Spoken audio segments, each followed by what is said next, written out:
Кадрле дуслар, уважаемые друзья, сегодня исполняется 115 лет великому татарскому сыну Муса Джалилю.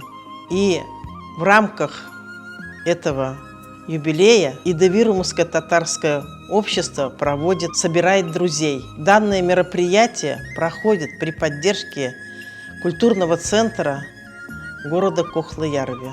Стало доброй традицией проводить литературные встречи по проведению памяти, по отмечанию памяти нашего великого татарского поэта Муса Джалиля с приглашением других национальных культур. Я давно занимаюсь переводами, в том числе и переводами поэтическими. И до поры до времени мне казалось это занятием довольно легким. До поры до времени. Потом я подумал и открыл, что дело в том, что не удается передать музыкальность того языка, с которого ты переводишь. И от этого много теряют. Я попытался переводить из татарского тоже, но не зная языка, выдумывать что-то нельзя. Поэтому я решил то, что созвучно мне в душе и в творчестве Мусы Джалиля, я попытался изложить в своем стихотворении, которое я хочу подарить обществу татарской культуры по случаю этого юбилея. Тебя не сломал Моабит, в этом я убежден. Врагами ты был убит, но ими не побежден. Признаясь открыто и внятно, с татарским языком не знаком, но мысли твои мне понятны, душевным твоим языком. Мы стряхнем без духовности пыль, мы вместе в делах и чудесах. Незнакомое чувство скуки, душевный брат Муса Джалиль, мы встретимся с тобой на небесах, и там пожмем друг другу руки. Я представляю эстонское северянинское общество культуры. В Эстонии у нас достаточно много национальных культурных обществ, которые ведут очень большую работу, нужную для нашего поколения, для прошлого поколения, для молодежи, в том числе и вы, куда я попал к вам впервые. Большим удовольствием вспоминаем трагическую судьбу татарского героя Мусы Джалиля. Вы большие молодцы, что вы помните историю своего народа. Это полезно знать, особенно юному молодому поколению. Большие энтузиасты. Я здесь впервые получаю большое удовольствие от того, что вы здесь делаете. Успехов вам больших желаю.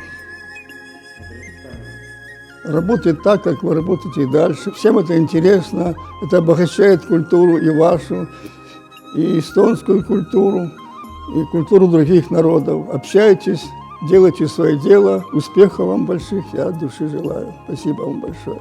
У меня есть стихотворение, посвященное Мусе Джалилю, и я хочу его прочитать сейчас. Спасибо за приглашение в татарское общество. До места смерти, где убили татарского поэта Муса Джалилю, было всего 113 шагов, а жить осталось несколько шагов. О чем он думал? Может быть, о дочке? Или о судьбе написанных стихов? А может, о своей последней строчке? А может, вспоминал родимый кров, когда босыми бегали у речки, отца и мать, и первую любовь, и как трещал огонь в любимой печке. Он шел вперед и знал наверняка, что гильотина не убьет, и в круговертии вдруг оживет душа через века и обретет в стихах свое бессмертие. Сегодня я нахожусь на очень знаменитом мероприятии, которое посвящено 115-й годовщине великого сына татарского народа Мусе Джалилю. Когда-то маршал Советского Союза Константин Рокоссовский сказал: «Только тот народ, который чтит своих героев, может считаться великим».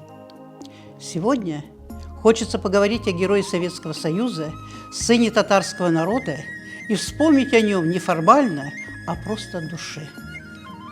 Муса Джалиль погиб в 38 лет, но осталось его наследие – замечательные, искренние, открытые стихи. Есть произведения, полные юмора, довоенные. Мне очень нравится вот это. И как педагог я действительно остановилась на этом стихотворении. «Забыть тот случай не могу. Стоит малыш в подъезде, стоит и тянется к звонку и топчется на месте.